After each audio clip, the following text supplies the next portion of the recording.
The city you consider as home is never so attractive as when you return to it after long and difficult times in other parts of the world. My name is Dr. John Watson. I had served and been wounded in the more remote regions of Afghanistan and had been discharged from the army with specific instructions to rest. The sight of London again was already working its soothing tonic. As I rode through the familiar streets, I never suspected that a chance introduction would lead me into the most amazing adventure of my entire life. Hi, Stanford. Watson, old man. Hello, how have you been? It's good to see you. Not as well as you, obviously. You look great, old man. Heard you were wounded. Well, it could have been much worse. Sit down. Care for a drink? That one. Good.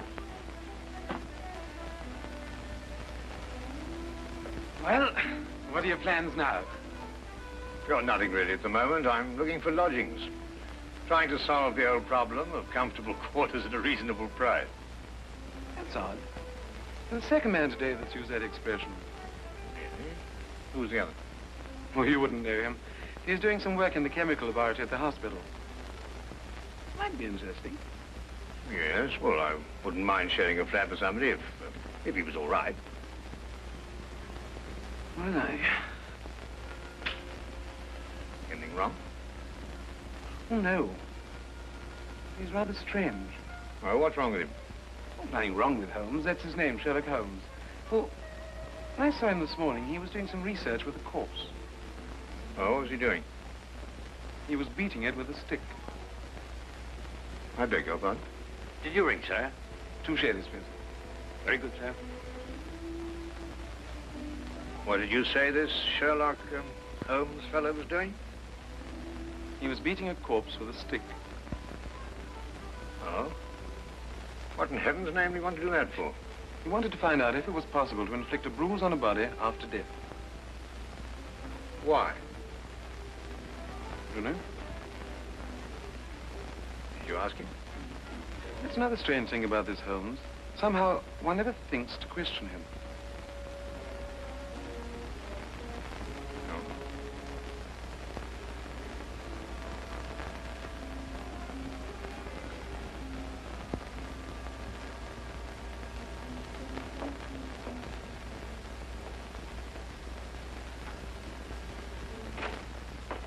It works. It really works.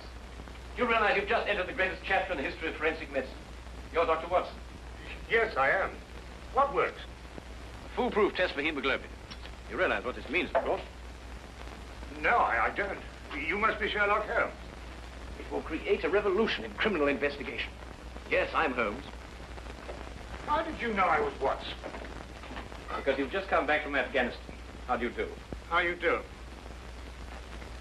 How did you know I'd just come back from Afghanistan? Well, it's written all over you. The problem has generally been that a man is suspected of a crime months after the crime is committed. Then when they find bloodstains on objects of clothing, they can't be sure if it's blood, mud, or rust stains. But this solves the whole thing, of course. Oh, of course. Of course. Stanford told me you're looking for someone to share a flat you'd found. You know, if this test had been in existence a year ago, it would have meant that von Bishop of Frankfurt would most certainly have been hung. And that goes for Mason of Bradford, Muller, and O'Fay, naturally. Naturally. Who are these people? Did you know, I'm delighted to meet you, Watson. I think you'll like the flat. It's in Baker Street, by the way. Oh, we could pop round this afternoon and have a look at it if you care. Yes. Oh, yes, rather. I'd like that. Good. Did you mind if I play the violin? No, go right ahead. No, I don't mean now. I mean when we're sharing the flat. Oh, no, of course not. I like a bit of good music. Oh, good. I'm not very good. Oh. Tell me, Holmes. Yes. How did you know I just got back from Afghanistan? Well, it's obvious. Now, that's what you said before. It isn't a bit obvious. You're a doctor, that much we know. Huh? But with the air of a military man, therefore an army doctor. You've acquired a sunburn. I know it's not your natural color because your wrists are white. Your eyes tell me that you've recently been ill. I'd say some sort of tropical fever. You use your left arm stiffly as though you've sustained a wound. Now the problem becomes, where would an army doctor have contracted a fever, sustained a wound? The answer, my dear Watson, is in the present campaign in Afghanistan, naturally. Naturally. Of course, it's obvious. Naturally. We examined the rooms at 221B Baker Street that afternoon and promptly moved in on the following day. I had, at this point, known Sherlock Holmes for only 24 hours. But the man's fantastic powers of perception, coupled with the almost unpredictable personality I'd ever encountered, kept me in a state of constant surprise when I wasn't being shocked. It was unbelievable, the things he knew and the things he didn't know. Now, really, my dear Holmes, you mean to tell me you didn't know that the Earth moved round the sun? Really? But every school child knows that. Well, now I know it, too. And I shall promptly proceed to forget it. But why? Yes. Why? Why should I remember it? Well, because it's a natural phenomenon. Well, is it important? Does it affect us? If you told me the Earth went round the moon, would it make any possible difference to our way of life? Well, to put it that way, no. Then it's useless information, and I shall do my best to forget it. I advise you to do the same. At times, I thought the man was joking and simply having a bit of fun at my expense. But I soon learned that he was in dead earnest. I also, unknown to him, made a brief classification of the man's knowledge. Literature? Nothing. Philosophy? Nothing. Astronomy? Nothing. Politics? Disinterested.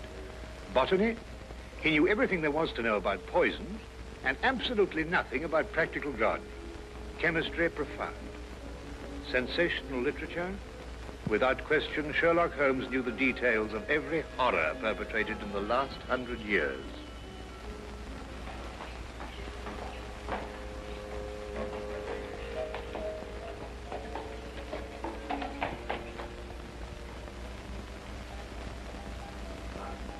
I believe we have a visitor. Really? Who's coming here? I believe so. I would also say he's a retired sergeant of Marines.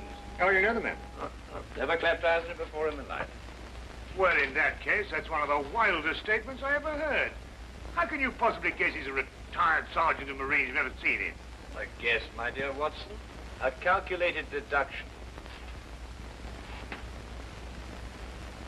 Yes, he is coming up here. Do you mind if I ask you his profession? Oh, by all means. Now, where did I put my violin case? Hmm? Oh, it's over here. There you are. Ah, my old friend. Come in. Excuse me, gentlemen. I have a message here from Mr. Sherlock Holmes. Thank you.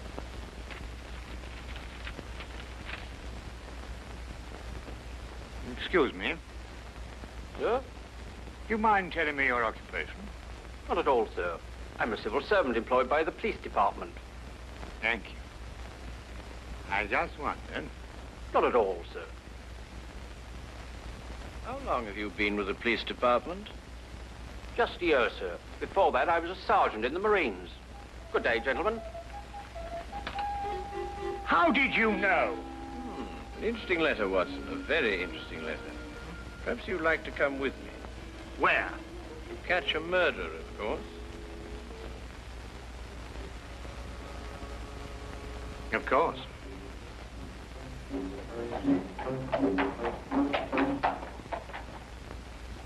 How did you know that that man was an ex-sergeant of Marines? Who? A messenger from the police. Oh, yes, the retired sergeant of Marine. That's what I said. Well, there's nothing mysterious about such observations, my dear Watson, but unfortunately, when explained, they lose their romantic order of mystery. My decision was based on observation and logical deduction. The man had a large anchor tattooed on the back of his hand. This was visible from our window. I admit I didn't notice it at the time, but since you mention it, I think there was an anchor. Oh, there was indeed. He also wore regulation sideburns and had a slight nautical roll. Thus, I judged him a Marine. Oh, guess, I grant you, but only a refinement of guesses one makes every day. Don't be so disgruntled, Watson. Test your own powers of observation. We are entering the perfect situation. Oh, what are we entering? A house that holds a murdered man.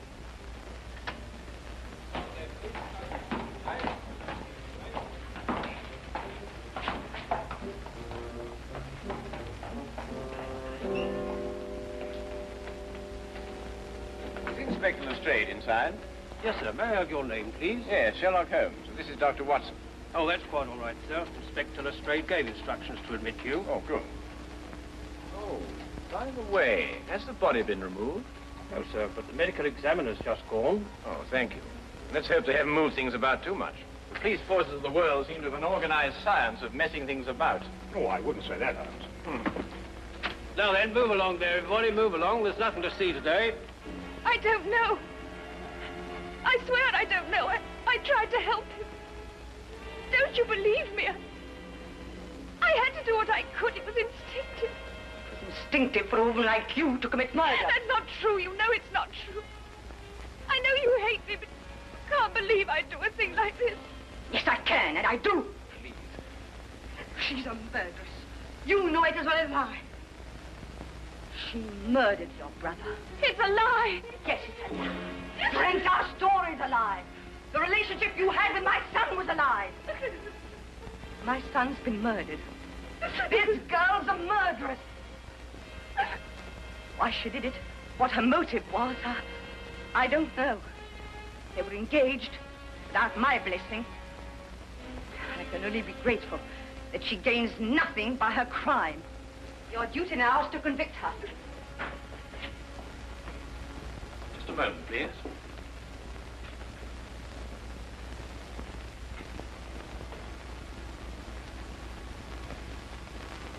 Notice the angle of incision, Watson. Yes. Well, the force of the blow and the general penetration of the upper region of the chest. How long would you estimate before loss of consciousness? Well, it's difficult to say. 30 seconds? Minutes? Oh, between the two. I see. And death? Shortly thereafter. 2 minutes? 3? 3 or 4, I'd say. Thank you, Watson. All right, take him out. Ah, forgive the interruption. I would prefer to have been invited before the body had been moved. I thought you'd be interested, Holmes. Oh, thank you, Lestrade. Oh, may I introduce my friend, Dr. Watson, Inspector Lestrade of Scotland Yard? How do you do? How do you know? So you're completely stuck, eh, Lestrade? What do you mean? Well, you thought I'd be interested. Why don't you admit it? You're in a jam. Magnificent cabinet work, don't you think? What you say isn't exactly true, Holmes. I've done you a favor. This is an interesting case. Of course, there are 1 or 2 unexplained details, but I don't believe it'll be long before we're What's clear. your principal problem? There's no motive.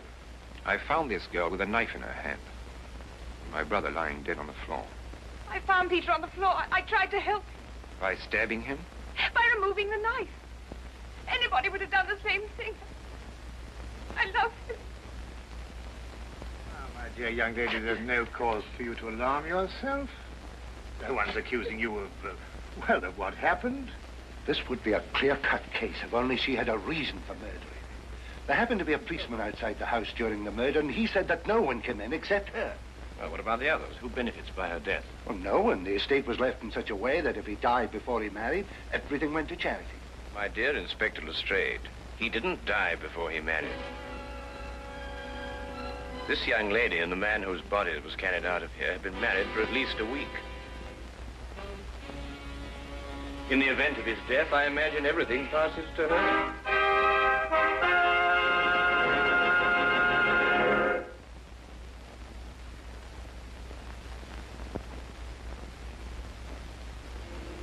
And now we return to the case of the Cunningham heritage. How did you know they were married? Weren't you?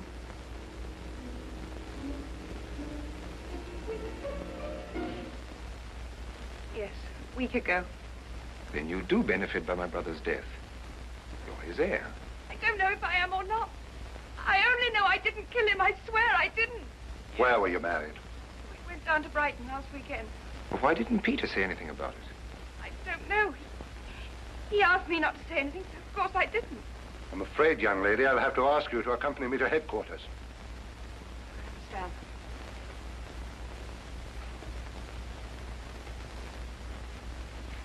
Excuse me, Inspector. I think I should tell my mother.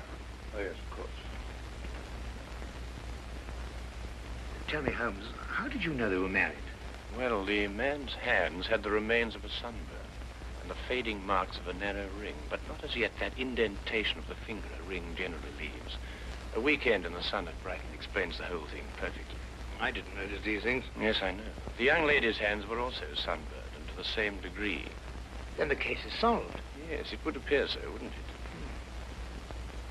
What are you looking for? Now, do you see that? What? Here, use this. Why, that's only the cut in the carpet. Yes, but it's a fresh one. Yes, but what does it mean? That's a good question. We'll stop looking for clues now, Holmes. Ah, you've solved the case, then. Completely. Oh, splendid. Seems this girl had a record.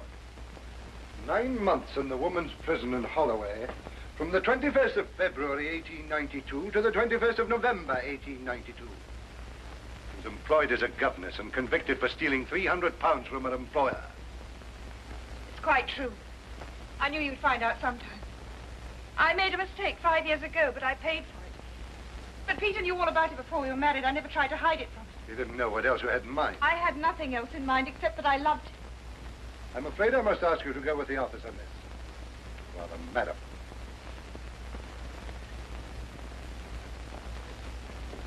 Well, that's how I like my cases. Fast and simple. Oh, you must tell me some more about it. Well, there's nothing to tell, really. Her story was that Peter asked her to call here at 10 sharp. She arrived, found the door open for her, came in here and found him writhing on the floor with a knife in his chest. She screamed, pulled it out, and just then Brother Ralph walked in.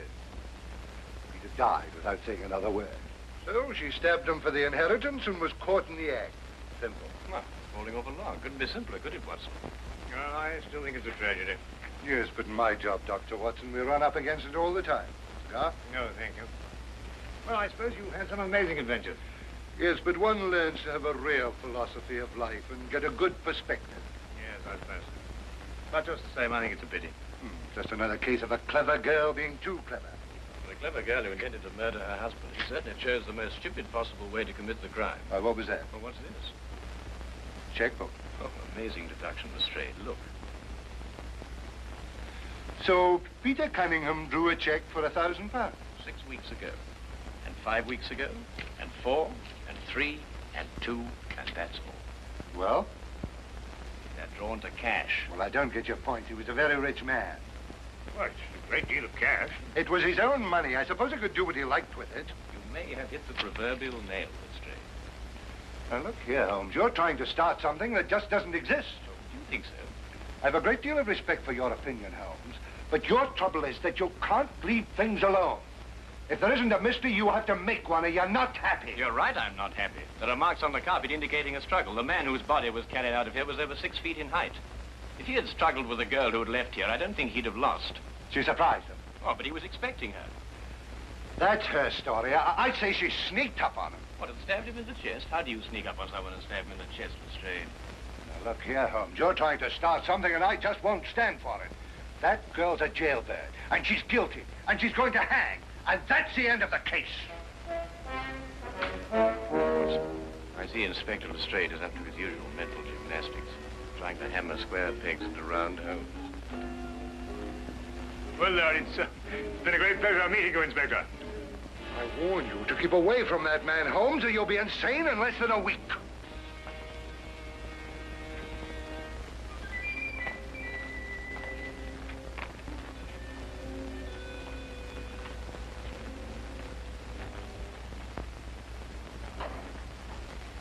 What time is it? Oh, 10:30. Perhaps you'd like to take a little stroll with me. Why? I'd like to investigate this afternoon's affair a bit further.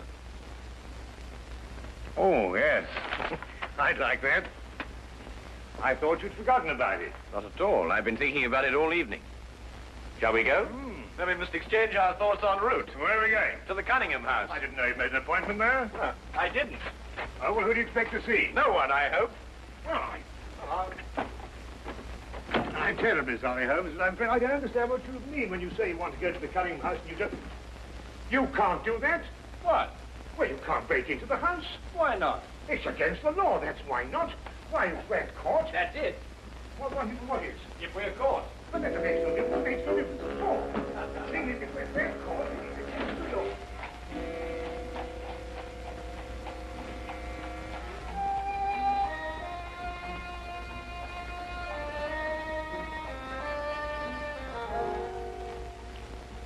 quickly now. But look, Holmes, we can't... Shh, come on.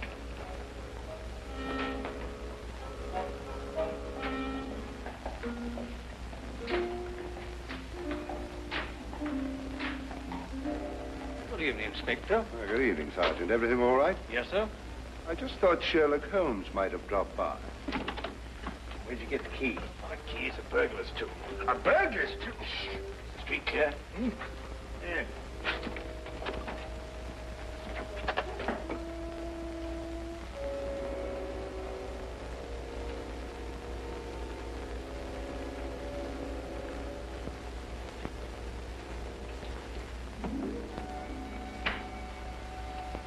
How do you know he's out? Because I had a spy watching the house. Go through that cabinet. What am I looking for? Oh, papers, bank statements, anything to indicate passage of money from Peter Cunningham's account. Go on.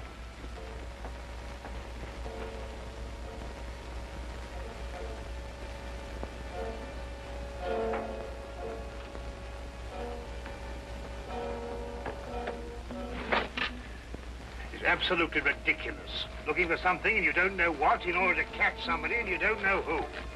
Quite ridiculous. Nothing over my side. Keep looking. Who do you think's got it? Whatever it is we're looking for. Why did Peter Cunningham try to hide the fact of his marriage? A week or a month would the main indifference as far as his mother was concerned. She would never have consented to his new bride anyway.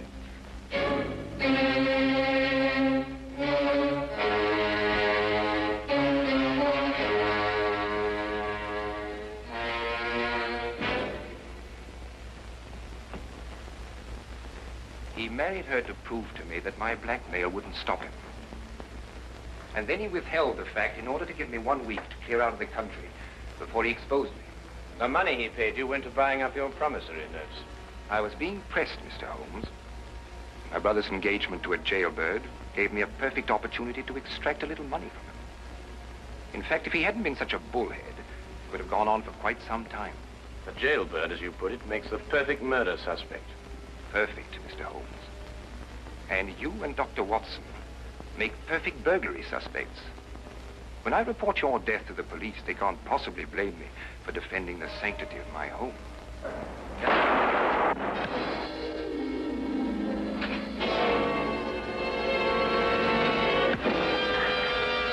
Well done, Watson.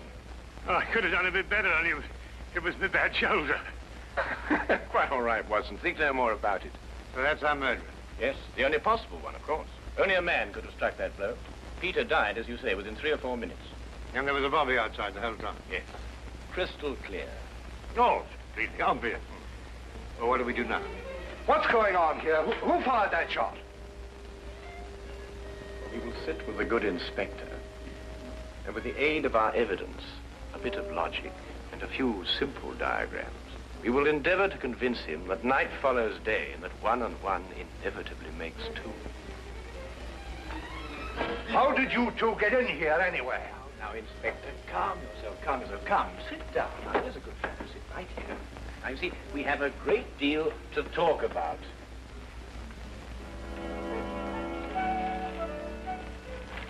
Also present with Inspector Lestrade was Dr. John Watson and a personal friend of the inspector's, Mr. Sherlock Holmes. This is ridiculous. It's fantastic. This isn't the way it happened at all. This will revolutionize investigation, Watson. This whole account is a lie. Fingerprints, Watson. That's the coming thing. Oh, nonsense. What are you going to do about this? A bit more research. Here, give me your fingers on this sheet of paper. Oh, were you going to sit there with these disgusting little smudges and let them get away with this? Beg your pardon? Well, I won't. They're going to hear from me. Brilliant Inspector Lestrade, indeed. Why, it took you 3 hours to convince that bonehead. I don't know. Never in mind his life by her. This young lady was innocent.